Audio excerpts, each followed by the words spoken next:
Welcome to this clip about the English suggested curriculum. My name is Juan Guillermo Murillo and my partners are Mario Santa Cruz, Sebastián Lopez and Alejandra Reyes. We start with Alejandra. Okay, good morning. For today I'm going to talk about English curriculum that is in line with a National Ministry of Education 2014-2018, Todos por un Nuevo País, that address new goals through programs as Colombia bilingual that intends to have a better Colombian education on 2025. The purpose of suggested English curriculum is present instructions for transition of primary levels in order that teachers can facilitate understanding. The the structure is divided in 5 colors that has the levels. This is in order that teachers go to find the old material and content that they are teaching in grades. For instance, we have transition that is red color. First, it's blue color. Second grade is orange color. Third grade is green color. Fourth grade is yellow color. And finally, we have fifth grade that is purple color. Well, I'm going to talk about the basic learning rights. The basic learning rights are like the knowledge and the skills that the students have to know or have to have in each of the grades from transition to the 5th grade. This is in accordance with the Plan Nacional de Desarrollo, Todos por un Nuevo País, and with the program Colombia Bilingual. The basic learning rights are, as I said, the knowledge and the skills that the students have to have, and they are structures with the skills that we have to improve in our students, and each skill have can-do statements, and the can-do statements have an example in each of the levels. Each level has a list of basic learning rights.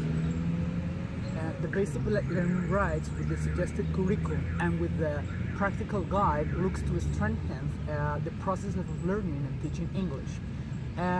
The practical guide is a model of implementation of the suggested curriculum. It has 4 stages, which are analysis, planning, practical curriculum plan, and evaluation. These tools help teachers or educators to have an idea of what to do in the classroom.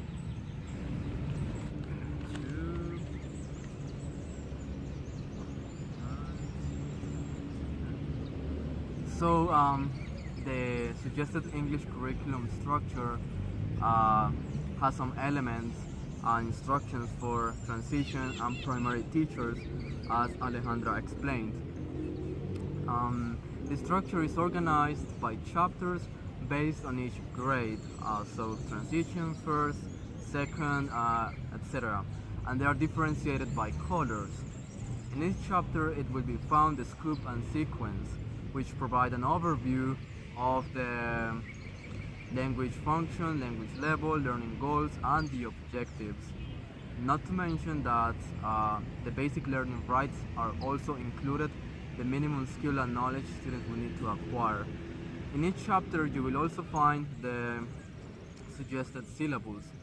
The elements that make up the syllabi are based on cross-curricular themes such as health and life, peace and living together, environment and society, global village. Now, global village, I help at home, I do the cleaning, the cooking, and so on.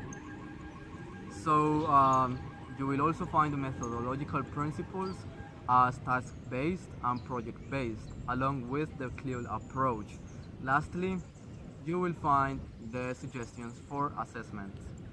Okay, now Sebastian is going to tell us about the importance of the suggested English curriculum and the basic learning rights. So the basic learning rights help us raise awareness on what we need to implement in the classroom. The basic learning rights also help us know what the objectives are for each grade. So this information is not only useful for the Minister of Education, but actually the academic community, including teachers, pre-service teachers, administratives, and students, and so on. About the suggested English curriculum, it's important because it provides us with useful tools to plan lessons, know the level students are in, and their possible prior knowledge. So as pre-service teachers, all this information is definitely useful. Okay, and the last part is going to be about how we're going to align the suggested English curriculum and the basic learning rights to our practicum in this subject. I would align the suggested English curriculum, first of all, being familiar with the suggested English curriculum. It is important that teachers pay attention to this practical material to do it in the classroom, to implement it. I will be willing to learn and continue learning English, improving my English skills. At the school, I'm going to look at the current curricular plan they have. With that, I will continue with the planning stage by planning my lessons focused on the suggested curriculum. My lessons will have the objective of applying all that suggested English curriculum has. Now, in the collection data, I will try to record everything that happens in the classroom and observing in my house and doing conclusions. Okay, another thing that we have to take into account is to know, like, in each of the levels, like the rights that the students have in order to give them the knowledge and improve the skills that they have to, in accordance to the plan de desarrollo, to use the methodological suggestions that the curriculum has, like for example the project-based learning, the task-based learning, the CLIL, and all the tools like the assessment, the criteria, in order to be able, as my partner Mario was saying, reflect on the practices that and the evaluation that we have in the classes with our students.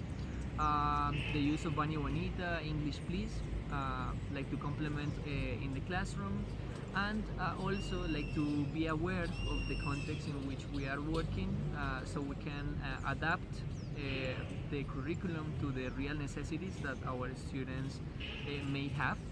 Well, basically, I would do that, Sebastian. As Juan stated, we look to implement the three methodological principles in the practicum. The clear approach might be subject to change because there are some schools that do not apply CLIL, so we should concentrate on task-based and project-based, and they are determined by the grade. Project-based is more designed for secondary school. We should also be considering, it's worth considering the basic learning rights, to know the level of students and the skills and knowledge they would need to acquire, and also because we need to be aware of the students' prior knowledge before implementing a class in the practicum. I will also be paying close attention what the other teachers do, because it is important as teachers here in the program that we have to tell the others how to do it, or in this case how to help them improve the curriculum plan they have. Teachers need to do a lot in the 21st century skills, so I will try to implement the 21st century skills in the classroom, as I said before, with my lessons plan, with my lessons and everything that happens in the classroom.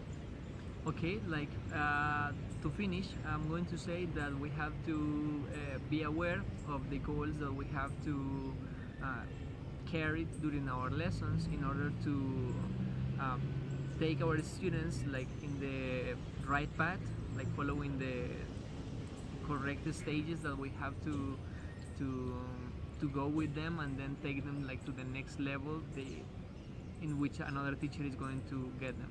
So thank you very much for your attention, and I hope that this video has been informative.